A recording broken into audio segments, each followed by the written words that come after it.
There's so much power in sharing your vulnerability because, as you stated, your true power lies in your story, but it's not in what happens to you. It's how you got through it. That your power is in the mess. It's in the messes of your life. Anybody can talk about the roses and the chocolate, but we want to talk about that time where I can think of a time where I had to count pennies to put gas in the car, where I had to take my last $5 to feed the kids, to go get some pasta and sauce so I could feed the kids. Like, I've been there at the very, very rock bottom.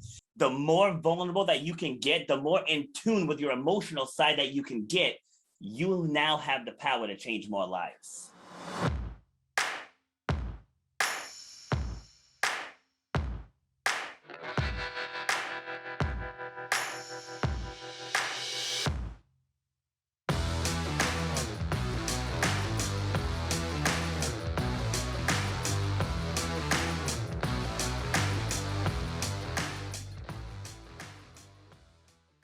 What is going on, EQ Gangsters? I am here with none other than Robert B. Foster, the podcast host of Shut Up and Grind. He is a fitness trainer and business owner.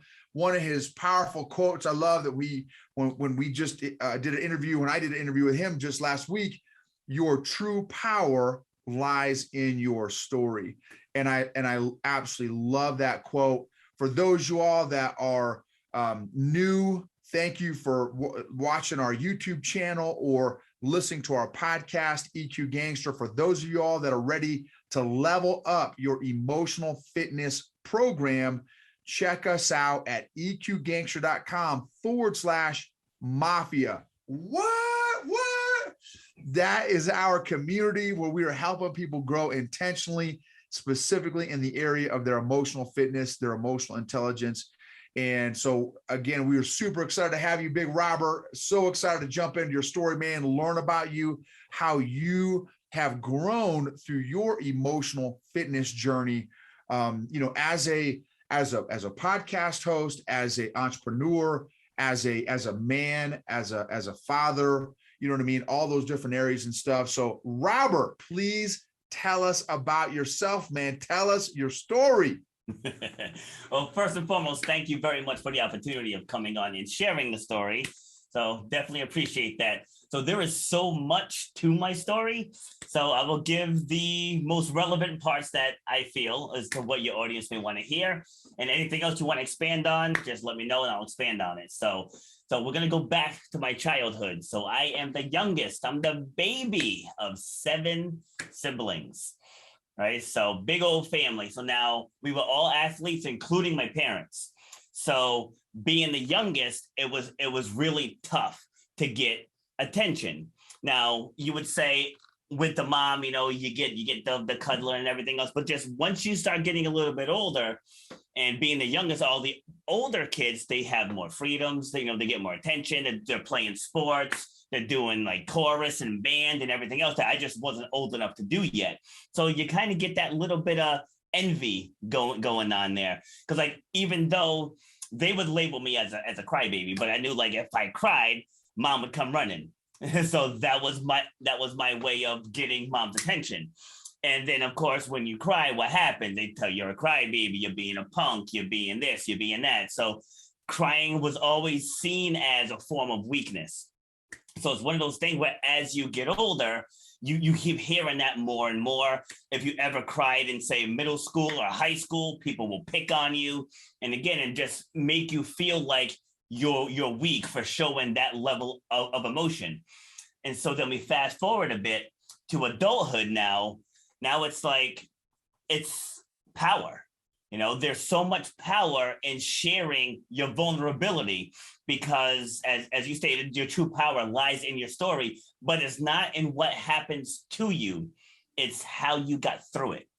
So when you're telling your story, say if I was to speak about losing my father in 2019, and if I take you through from the time we found out he was sick up through the point where we ended care and we watched him move on to the other side, that's going to choke me up all kinds of ways. And so to get on the stage or even here on the virtual stage and to get deep into that story and to let those emotions surface, that's the ultimate strength.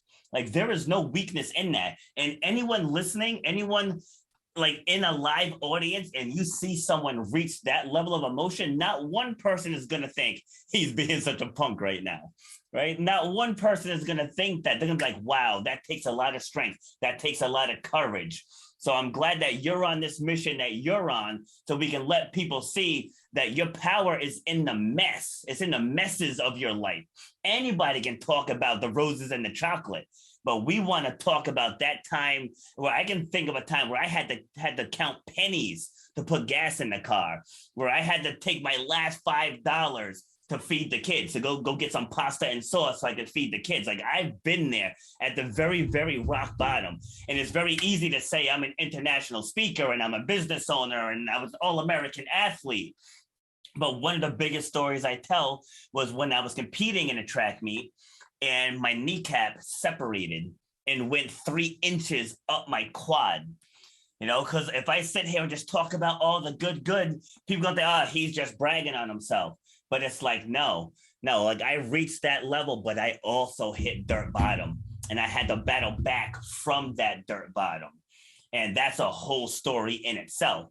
So just what I want to reiterate is that the more vulnerable that you can get, the more in tune with your emotional side that you can get, you now have the power to change more lives. Okay, so ton of stuff that we could jump into, bro. Like that's a lot that you said in a very short amount of time. Man, I love that thought. I'm going to kind of go maybe in reverse order. So that thought of the more vulnerable you get and the more in touch with your emotions that you get, there's power in that, which is almost, let's see, I don't know how to say this. It's those are not words I would put in the same sentence, right? Mm-hmm. Vulnerability, in touch with emotions, and power. But I agree with you. Why is that? Why is it that when you can become more vulnerable, it comes out as power? You know, what's that? I guess what's the relationship between vulnerability and power? You just answered it. It's relatability. That's the difference. Like if you're someone who's a millionaire and you're trying to work with someone who's just eking by, that person who's eking by doesn't want to hear your millionaire BS. They just don't. But if you tell a story where, you know what, I slept in my van for 6 months to get to where I am. I had to skip meals because I didn't have the money to pay for it. My wife left me because she thought I was chasing some crazy dream. And then now that person can lean into that. And now they'll be more open to listening to how you got to where you want to get. So by just saying, I run $100 million company and I drive this car and I live in this house and I take these vacations, people, they don't identify with that. But if you get into some of the ugly parts, because everybody struggled with something at some point, and by stepping into that, now you're going to pull that person in. And then now they're going to want to listen to you more. So that's the relationship with vulnerability and power. I love it. That's great. I've heard it said, you can impact people or you can impress people. Yes. You can't impact people with your mountaintops. You impress people with your mountaintops, but you impact people with your valleys. Yes. Right. Because I may not, well, and this is not, may not, I cannot relate with being a all-American athlete. I've always been an athlete, but not at your level. So I can't relate with all your athletic accolades and stuff like that. But I can relate with those times when you've had the suck fest going on in your life and you've been down and out and stuff like that. Yes. So that's great. Okay. Next question, Robert, is, you know, you have been, again, you said it a lot in a very short amount of time. Mm-hmm. Some of those tough things that you've been through and experienced physically, mentally, emotionally, spiritually, all, you know, difficult in every way. Emotionally, how did you get through some of those valleys that you've had in your life? A lot of it goes back to upbringing, because I feel like a lot of people that struggle with things later in life is because they weren't taught how to deal with it at a younger age. So I was fortunate that I had two parents who were very big on instilling values in us. They taught us to not make excuses. They taught us to take ownership. They taught us that, like, yes, your skin may be a little darker than some other people's, but that's all BS. You can be whatever you want to be in life. Don't let people talk you down. Don't let people make you feel less than. So hearing that over and over and over, and then having older siblings reinforcing that also, it just, for me personally, it just made it easier to get through those times, just because watching more so my dad just never admit defeat. No matter what he was working on, he found a way to get it done. Like, no matter what, I remember I had a track meet in New Hampshire. We're down here in Rhode Island, and he couldn't get the time off of work to go watch, so he quit his job. It's like, that's the type of man he was. He quit the job, and I'll never forget, because my mom and my sisters, I believe, came up, and so we were sitting at a TGI Fridays having lunch, and because the meet was the next day, and in walks Dad. We're all like, "What are you doing here?" So anyway, so that was the type of upbringing I had. Like, if something was put in front of us, we're either gonna beat it or we're gonna learn from it. And so as I went through the trials, because I've had many trials, many tribulations, in my life, but I've always looked at the bigger picture. So too many times we're so quick to turn inward, so we're so quick to be like, this is happening to me. Why is this happening to me? And my thing is like outward. So like, if I let this thing defeat me, how am I going to impact the world? It's like, I can't impact the world if I'm dying inside. It's like, I can't. So, all right, so my kneecap is 3 inches up my leg. How am I going to get through this? And so I get to the emergency room. The ER doctor takes off my brace, and within half a second, he's like, "Ooh, you're never going to run or jump again." Now, this was in 2009. I just started my fitness business. I just decided I wasn't going back to the restaurant industry. I'm not going to manage anymore. I was with my now ex and 5 young kids. And I walked away from my stable management position. All right, I got fired, but I decided I wasn't going to go back into the industry. And then now this dude just told me, "You're never going to run or jump again." I sat there, I looked at my ex, and I just started tearing up. Just because, like, at that moment, I was like, everything I was working for just got blown up. But then I sat back, I was like, wait a second. And I looked at the doctor and I said, "You don't effing know me like that."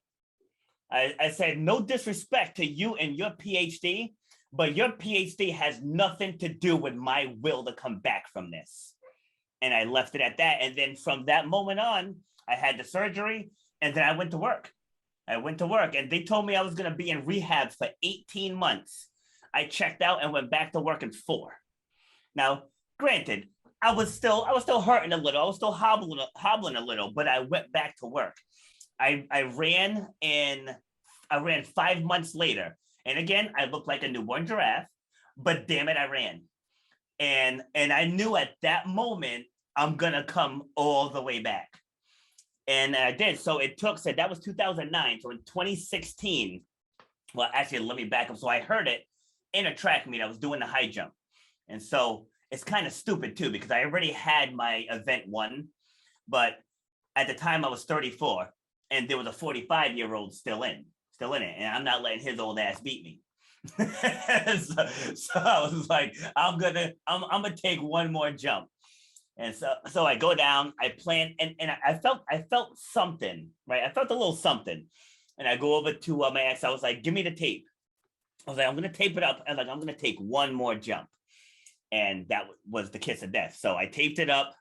And like, now the other guy went and he missed too. So I was like, all right, if I nail this one, it's over. I said, so let me just take one more. And I go down. I'm ready. The sun's shining, the wind's blowing. I'm feeling good. I visualized myself going over, and I plant, and then I saw white. Like, I legit saw white. And then when I came to, I'm on the ground. Like I said, my kneecap is just like detached, and just everything just went up in smoke right there.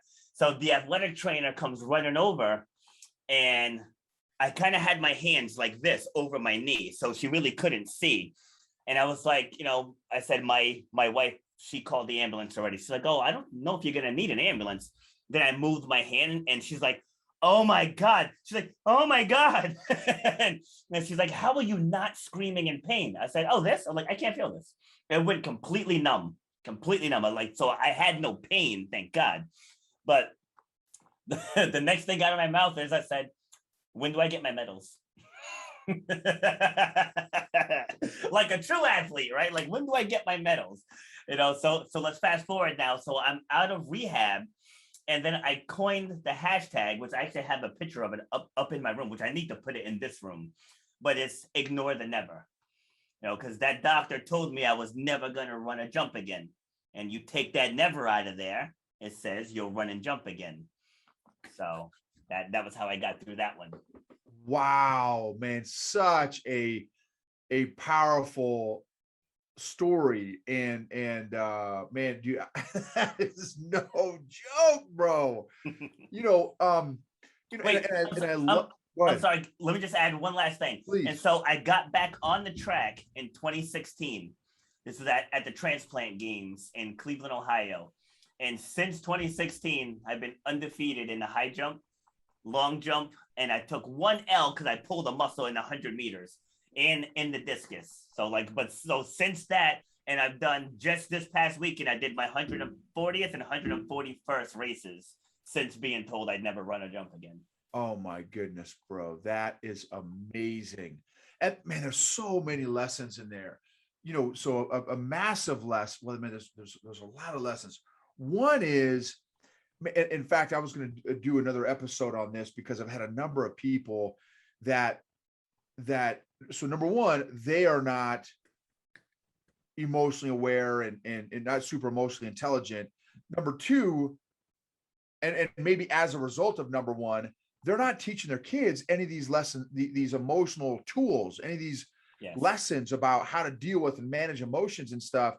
And so that's one big lesson. The second big lesson that I got out of what you just shared is resilience.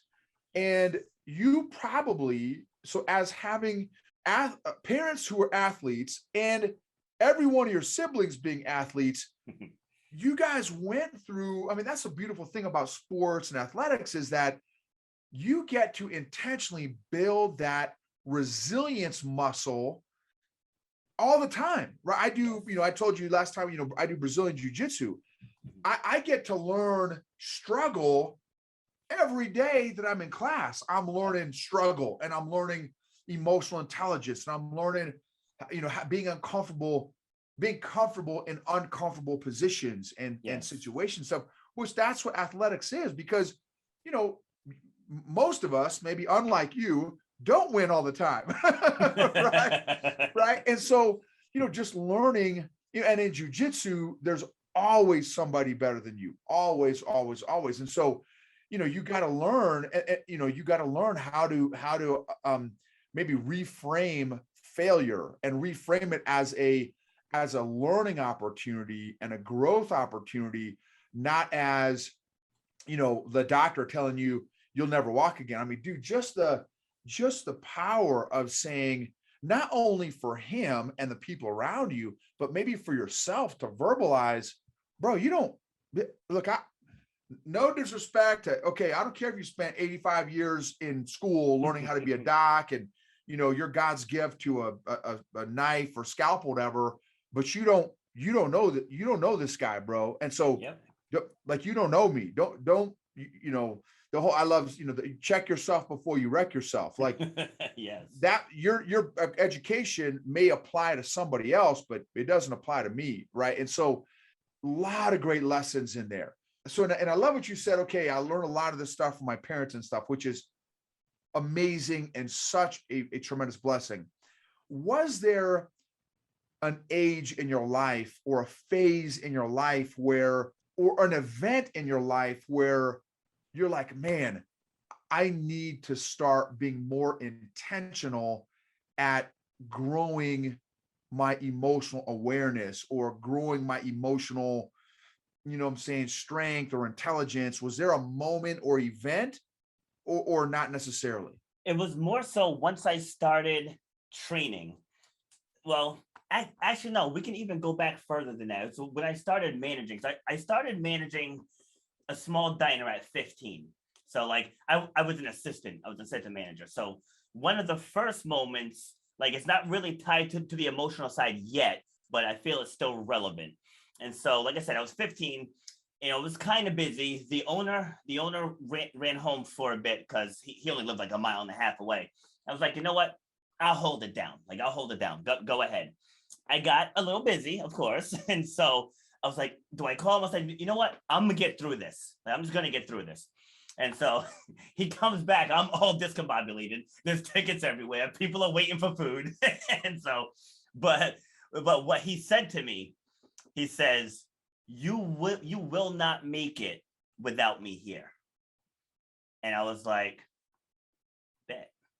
I was like, bet. All right. And so that was when I knew I had to just kick it into another level. But now there were two other employees there, female employees. And I just emphasized the female employees because women are wired more for emotions, versus men. It's just a scientific fact. And so there would be days where they would come in and just for whatever reason they're just having an emotional type day, and here I am, go go go go go, like at 15, like I didn't really have that muscle yet. So it came when I was 24. Now I was a general manager. I became a general manager at 19. And so at 19, I'm working with people who are 30, 40, 50, 60 years old, people that have been in the business longer than I've been alive. And so you think, all right, I need to puff the chest up. I need to stand tall. I need to be loud and just let them know I ain't taking nobody's crap. I don't know if you're allowed cussing. I stopped myself. And so at 24, the area director comes to the restaurant. He sits me down. And he's like, Robert, he's like, your talent, undeniable. He's like, your skill set, undeniable. He says, but he's like, your attention to detail, undeniable. He's like, but the way you talk to people is gonna stunt your growth. He's like, not even just in this industry. He's like, even if you leave here and you go somewhere else, the way you talk to people is gonna stunt your growth. And so that's where I had to step back. All right, so maybe I don't have to puff my chest up, and use these a little more, use a little less of this, and like really learn to connect with people instead of just barking at them. Because that's what I was doing at that point, with just barking at them. Like, I'm the boss, okay? Do it because I said so. And not really trying to hear what the input or like let them feel like they were valued. And so like that was when I first started on the emotional journey. And then we fast forward again to 2007. So now I'm the general manager of a buffet inside a small casino here in Rhode Island. And it's 2,500 employees. And 25 of us got selected to go into this human dynamics training. And so I was one of the 25. And so it was just all about guest service. But like the real turning point was True Colors, right? So I think you're familiar with the DISC assessment. Yeah, so True Colors came right before DISC, because like it was something, then it was Myers-Briggs, and then it was True Colors, and then now it's DISC. So like it's all the same stuff, just different names.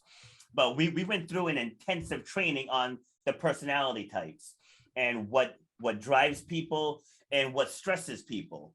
So we went through those 4 types, and let me tell you, it's spot on. It's absolutely spot on. Like people who are leaders or the D's and the DISC assessments, they have certain needs. People who are the influencers or the supporters, they have certain needs. And like, so everyone does. So trying to speak to people all one way, it just doesn't work.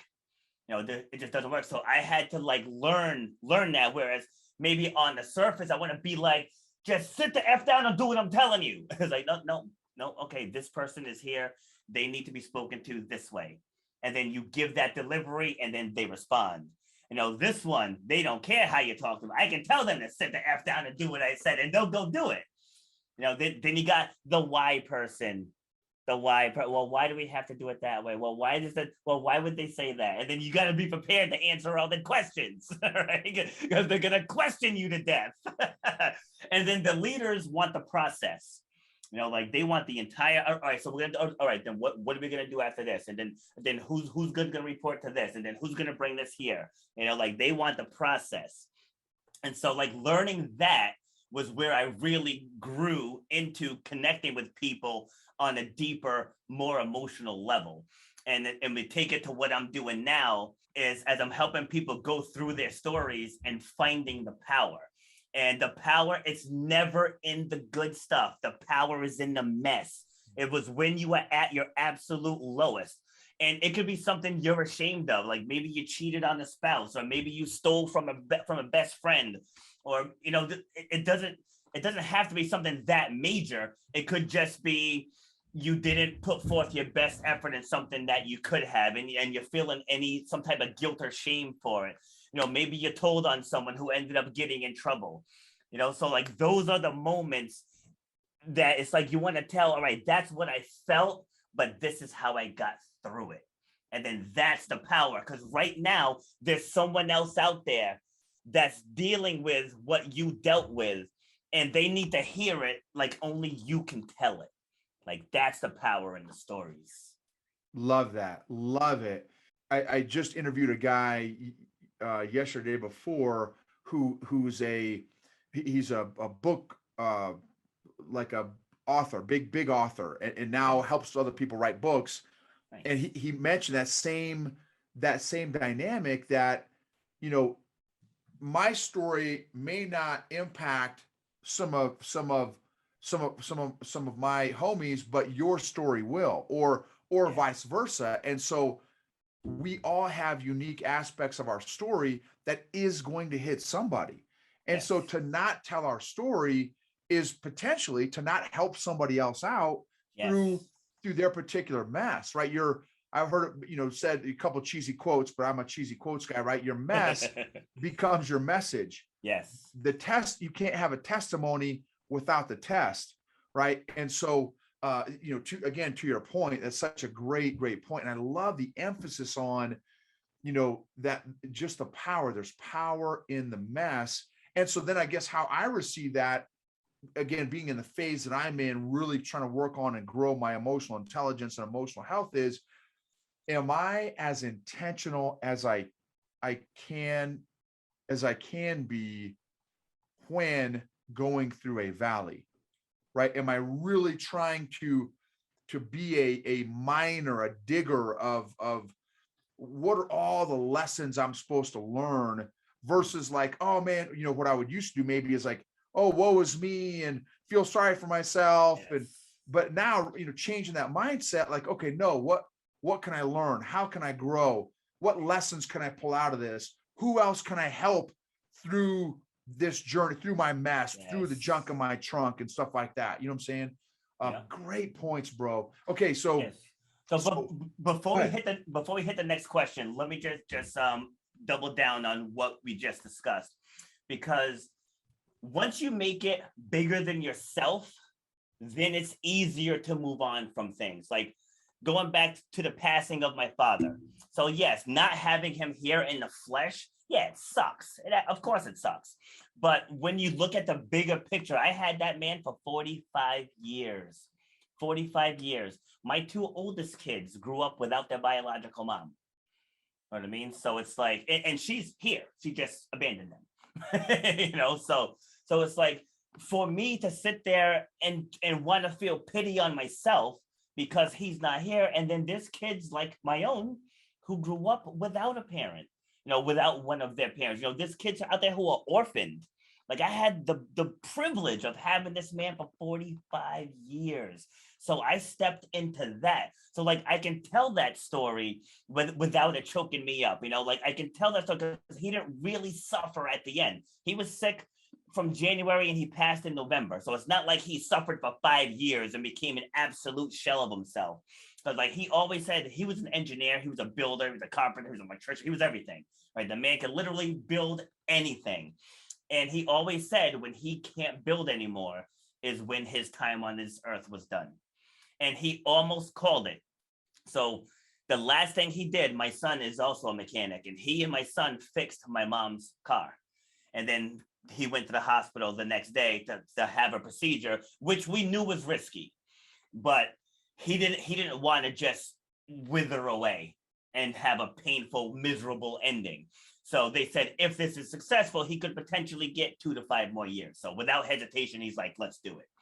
And so, it obviously, it didn't work, so he ended up in a coma for about just under 3 weeks.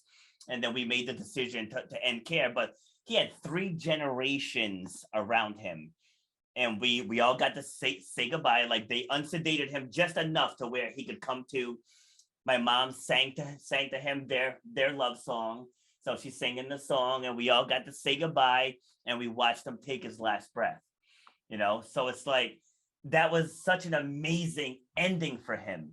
It was an amazing ending. So it's not about me. It's like, do I miss him? Yes, but he got what he wanted. And that's how I deal with grief, or deal with emotional things. Like, all right, this moment's not about me. And I'm not telling people you can't feel, but trust me, I still feel. Like, there are days where, like, an old Smokey Robinson song will come on, and I picture him in his rocking chair with his beer in his hand, drinking, singing Smokey Robinson. And it's like, a tear will come down, but it's just because, like, I'm blessed that I have that memory.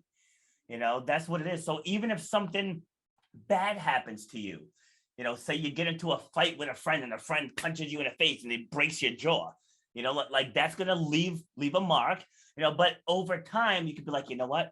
He was dealing with something, like, he or she was dealing with something that day. It boiled over, and I just happened to be on the receiving end of that shot to the jaw.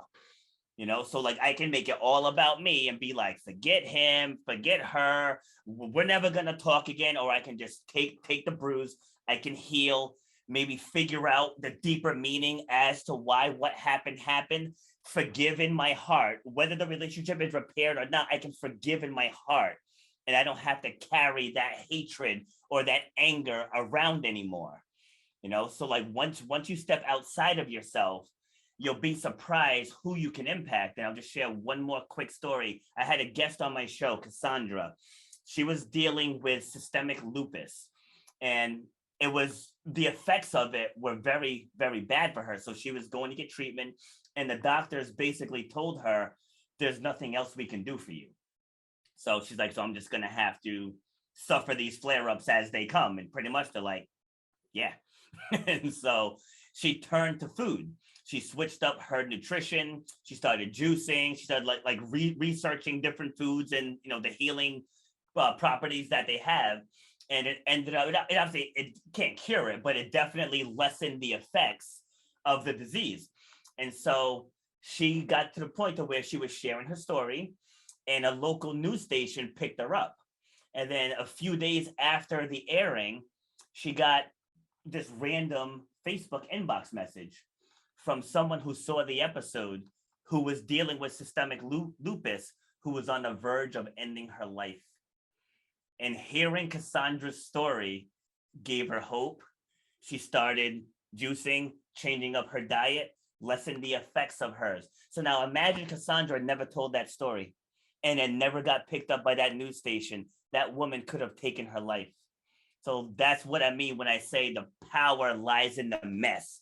So by her getting up there and talked about her body aches and her joint discomfort and how painful it was to walk up and down stairs and how tough it was to date because she was constantly sick, sharing all of those things resonated with this woman who was on the verge of ending her life for the same reasons. But Cassandra stepped into that power and saved this woman's life that she never knew, never met. That's the power. Wow, amazing story, bro. Thank you for sharing that. For me, I love Jesus, and just for me, how I connect some of that stuff is like, it's amazing to me what God uses to bless other people and impact other people that I would never, like, even me, right? I just think the God's got a sense of humor that I've lived most of my life emotionally clueless and emotionally dysfunctional. And now I teach other people emotional intelligence. Right? Yeah. That's epic, right? That's amazing, right? So, but anyway, powerful story. Thank you for sharing that. Okay, last question here is, and I also love what you said, and you just kind of hit over it very quickly, but it was a massive point that you said, and we don't have time to go into it, but I want to just emphasize what you said. We can forgive in our heart whether or not the relationship is restored. And just that, I mean, we could spend another hour just talking about the power of forgiveness. Yes. And the healing power of forgiveness. Because what can happen is if we don't forgive ourselves and other people, I've heard this cheesy quote that for me has been so powerful. Bitterness, because if we don't forgive, we can get bitter. And what bitterness is like drinking poison, yes, and hoping the other person dies. Yes. Right. So that, unforgiveness, I've also heard it's like acid in our body, right? It can start to erode and rot our psyche and our spirit and our being almost. Unforgiveness, man, is so for you to be able, I love that. Such a powerful statement. And again, whether or not the relationship is restored, right? Because that's a whole nother animal, whole nother, issue to kind of have to face or deal with. But just the power of forgiveness, man, is so much power in forgiveness. And so I really appreciate you covering that and sharing that. Okay. So last question here. And then I'm going to ask, how do we follow you? How do we find you? How do we, get more of your content and stuff? But before that, what advice, any final advice that you could share with somebody that either hasn't began their emotional journey yet, or maybe they're just starting out their emotional kind of growth journey? What advice, tips, suggestions could you share with somebody? Is the sooner you share your story, the sooner you're going to start to heal. Because keeping it inside, and now for the audience, don't get offended when I say this, like just hear this all the way through. Because when you don't share your story, you're being selfish. You're making it all about you.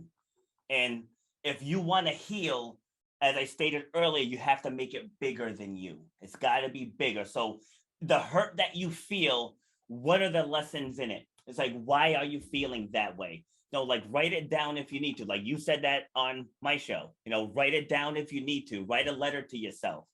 Write a letter to the person that hurt you. And again, that's credit to you. But I'm using it now. So write a letter to yourself. But figure out why you're feeling what you're feeling. And then that way you can go to help other people when they say, I'm stuck in this rut and I don't know why. And then you connect. So, well, when I was there, I was feeling XYZ. And then it might click for them. Oh my God, I think that's it. Like, that's what I was feeling. So like when you make it bigger, right? And I'll share a quick story because I know we got to stop soon. One of my clients lost his son when his son, I believe, was 9, I want to say. And for a parent, it's the worst ever. Right, my niece actually just went through this. We had to bury her 2-year-old, died of cancer, But like that's a parent's nightmare. And so we were doing this class on a Monday holiday, and he's up against the wall in the middle of the class. So I come over, I put my hand on his back and like, B, what's going on, man? And he's crying. He's like, I just miss him. He's like, I just miss him so much. And I was like, so I've never lost a child before, but I have lost before. Like I have lost someone. I said, do you believe he can see you? And he's like, honestly, yes, I do. And I said, do you think he wants to see you like this? I said, do you think he wants to see his dad up against the wall, not kicking ass in this class right now? I said, he wants to see his dad being the badass that he knows he is. He wants to see his father in control of himself. He wants to see his father shining and motivating and inspiring other people. He doesn't want to see you up against this wall right now. And so he stood up. He's like, you're right. He's like, you are absolutely right. He's like, let me go make this kid proud. And he jumped back into the workout. So it's just one of those situations where it's like, you know what, it's okay. Like, I didn't tell him how to feel. I didn't tell him he shouldn't be crying. I just said, hey, listen, you know what? Your son's watching you. Let him see the best version of you. And again, that's not saying you're never going to have moments with those feelings surface. I have them with my dad and with my nephew, but it's like when you're in the middle of something, that's where you want, I'm gonna make him proud right now. When I'm doing something, when I'm at that race, I want dad looking down, being like, that's my boy right there. Right. So now it's not just about me and how I'm feeling. So that's my advice to people, is just quickly figure out what the lessons are in the mess that you're going through or that you went through. What are the lessons that you can pluck out and teach other people? Like when that doctor told me I would never run or jump again. Okay, there was things I went through. Right. So what can I pluck out from that experience to where I can tell someone else who just had a devastating injury and they think there's no return? I can pluck out things that I did that can maybe help them get back to something of what they once were. Like not everyone's gonna have results like mine, but I can at least give them a glimmer of hope. And then once you can do that, you start healing your own self. So that's my advice. So, bro, huge, lots of great stuff, man. I totally appreciate you sharing today. Here are 3 of my takeaways from what you shared today. So number 1, let yourself feel the pain. Number 2, ask yourself, what lessons can I learn from the pain or the mess or the valley? 3, who can I share some of these lessons with? Which, by asking yourself that question, is making it bigger than you. Yes. Right. Which you said multiple times. Yep. Which is great perspective, because when we can allow ourselves, once we felt the pain and kind of are processing it, I think that's another level of processing. If we can ask ourselves, okay, after we ask ourselves, okay, what lessons can I learn or have I learned? When we can ask ourselves, who else can benefit from maybe some of these lessons? Yes. Now it kind of takes it off of us, and how can we make the world a better place, almost, is kind of what that question is, right? Which is, again, making it bigger than ourselves. Man, that's excellent, bro. Thanks a million. Thank you for sharing all your wisdom, your insights, your lessons learned. And I know it's going to add a ton of value to our audience. How do we follow you? How do we find you? Where do we get more of your content? So the best way is just go to my website, robertbfoster.com. And then my social links are all there as well. And I also offer a free 15-minute call. It's not a sales call. It's not some way to backdoor you into some program. If you have something that you're struggling with and you don't really know how to navigate it, just give me 15 minutes and we'll have an entire story done. And I promise you, only 15 minutes. So I've done this many, many times. I have the formula. It works. And people have gone on to start podcasts, to start blogs. People have been featured. One of the women, she's the face of the American Heart Association here in New England now. She was a heart attack and stroke survivor before the age of 30. And so I actually randomly, I heard her story on another platform, and I reached out to her to talk to her to help her better tell her story. And now she's going out spreading the word. So give me 15 minutes and you'll be surprised where this can go if you want to make it bigger than yourself. And in order for them to get that free 15-minute call, they just go to robertbfoster.com. Yep. Yeah. And then you'll see the prompt for it. Okay, perfect. Okay. And I can totally, like, dude, you're an amazing storyteller. Thank you. Like, that is clearly one of your gifts and superpowers. That's something that I am still working on getting better at, telling stories, but you are amazing storyteller. Thank you so much, Robert. Totally appreciate it. Audience, remember, unaddressed emotional issues don't get better over time. They actually compound. So be intentional about developing and creating an emotional fitness program. Check us out at eqgangster.com/mafia. Robert, again, thank you so much for your time, your wisdom, and your insights, and definitely look forward to staying in touch with you in the future. Absolutely. Thank you for having me. I appreciate it.